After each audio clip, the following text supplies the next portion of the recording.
અમે ગાંધીધામ તાલુકામાંથી તમામ બીએલઓ બહેનો અમે આજે અહીંયા જિલ્લા કલેક્ટર કચેરી એકત્રિત થયા છીએ. અમને આ એસઆઈઆરની કામગીરી બાબતમાં જે મુશ્કેલીઓ પડી રહી છે એથી અમે માનસિક રીતે ખૂબ જ ડિસ્ટર્બ થઈ ગયા છીએ કે આ કામગીરી પહેલાં અમારે કઈ રીતે કરવી એ ડિસ્ટર્બ થઈ ગયા. કામગીરી થઈ જ રહી છે. ગાંધીધામ તાલુકાની કામગીરી બહુ જ સારી છે, છતાંય અમને ઉપરી અધિકારીઓમાંથી દબાણ આવી રહ્યા છે કે ભાઈ આંકડા આપો, આંકડા આપો.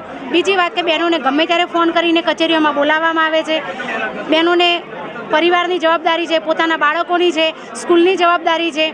તો અમે માનસિક રીતે થાકી જઈશું તો અમે સ્કૂલમાં બાળકોને કઈ રીતે ભણાવીશું? અમે અમારા બાળકોને કઈ રીતે ભણાવીશું? કામગીરી કરવાની ના નથી, રાષ્ટ્રીય કામગીરી છે. અમે કામનો વિરોધ નથી કરતા, અમે કામગીરીની પદ્ધતિનો વિરોધ કરી રહ્યા છીએ. આમાંથી ઘણી બહેનો અપડાઉન કરે છે, ઘણાને નાના બાળકો છે. આ બધા પ્રશ્નો અમને નડી રહ્યા છે. અને બીજી વાત, છતાં કોઈ અધિકારી અમને આ બાબતે સપોર્ટ કરવા તૈયાર નથી. બરાબર, અમને સહાયક આપો તો પણ આ ઉપરથી ત્યાંથી સહાયકો ના પાડી દે છે. તો કઈ રીતે અમારે કામ કરવું? પહેલો પ્રશ્ન આ છે. અને બહેનોના માથે જવાબદારી ઘણી હોય છે, તો જેથી કરીને અને જનતા આમાં કોઓપરેટ પણ નથી કરતી. આ સરકાર જોડે ડેટા પડ્યા છે એસઆઈઆરના, અગાઉ ચૂંટણીઓ થઈ ગઈ છે, ડેટા પડ્યા છે, તો વારંવાર એકના એક કામગીરી કરી અને બીએલઓ અને જનતા બધાને હેરાનગતિ થઈ રહી છે. કાં તો આનો તમારે પ્રચાર 2 મહિના પહેલાં કરવાનો હતો, જેથી જનતા જાગૃત થાય અને કામગીરી સારી થાય. આમાં શિક્ષક થાકી ગયો છે, જનતા પણ થાકી ગઈ છે. શિક્ષક ફિલ્ડમાં જાય કે પછી પોતાનું ઓનલાઈન વર્ક કરે. તો હું તો જનતાને પણ એ જ કહીશ કે તમે આ સરકારમાં તમે રજૂઆત કરો કે શિક્ષકને શિક્ષક રહેવા દો. જો બીએલઓ બની જશે તો પછી એ સ્કૂલમાં જઈને શું કરશે? કઈ રીતે બાળકોને ભણાવશે? મારી નમ્ર અરજ છે કે વાલીઓ જાગો અને બીએલઓ બનાવી દીધા છે. અમે ક્યાંયના નથી રહ્યા. સાંજે અમે 7 વાગે ઘરે પહોંચીએ છીએ ફિલ્ડમાંથી. તો અમારી સેફટીનું શું છે? ક્યારેક કોઈ ઘટના બની જશે અથવા અમે પોતે અચાનક અમને બપોરે અમે જમ્યા વગર કે ગમે તે ટાઈમે અમે નીકળીએ છીએ તો અમને કંઈ થઈ જશે, એની જવાબદારી કોણ લેશે? આના માટે ઘણી બહેનોને બીપીની તકલીફ છે, ડાયાબિટીસ છે. તો આ કામગીરી કરવાની ના નથી કહેતા અમે, પણ આ કામગીરીમાં અમને કઈ રીતે પદ્ધતિમાં થોડો ફેરફાર લાવો તમે.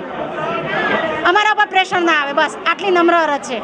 અમારા 10 તાલુકાના બીએલઓ જે છે એ વેકેશન દરમિયાન ખરેખર 6 તારીખના આવવાનું હતું, તેના બદલે 3 અને 4 તારીખના આવી ગયા છે, હાજર થઈ ગયા છે, કામગીરી શરૂ કરી નાખી છે.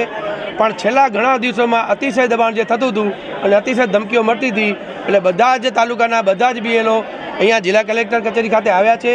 અને બધાનો જે આક્રોશ હતો એ અમે કલેક્ટર સાહેબ પાસે રજૂ કર્યો છે કે ભાઈ અમે કામગીરીનો વિરોધ કરતા નથી, પણ અમે કામગીરી કરવા તૈયાર છીએ, અમે કામ કરીએ પણ છીએ, પણ અમને કોઈ ધમકી દેવામાં ના આવે.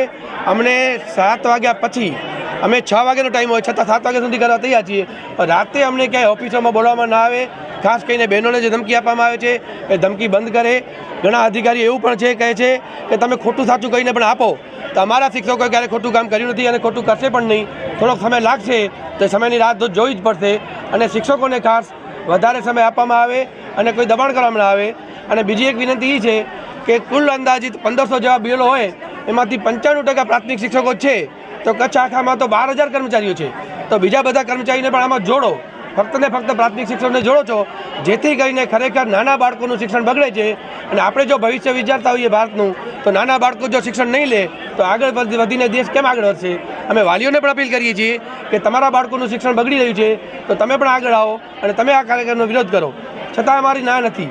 પણ જો અતિશય જે દબાણ થઈ રહ્યું છે અને આવી જો ધમકીઓ આપવામાં આવશે તો ના છૂટકે અમને બધાને એક વખત આ કામગીરી ઠપ કરવાની મજબૂરી બનશે. અમને કરવું નથી, પણ અધિકારીઓ પણ બધા સમજી જાય કે ભાઈ કોઈ ધમકી આપે નહીં, કોઈ રાતે બોલાવે નહીં. કામગીરી ઠપ થશે તો શું નુકસાન થશે?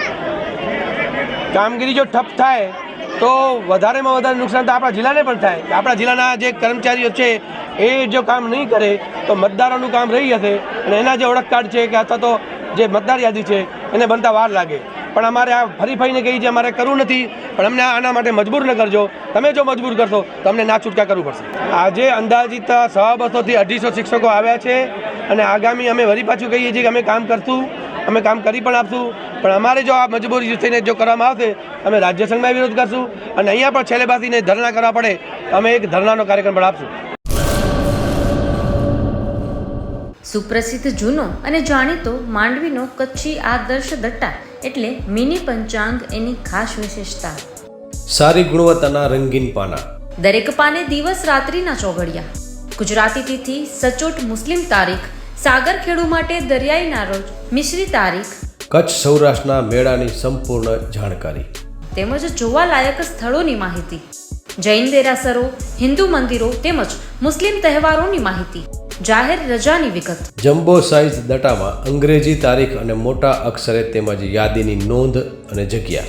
આ બધું જ એક જ નાનકડા પેજમાં ખૂબ જ સારી રીતે દર્શાવવામાં આવેલ છે.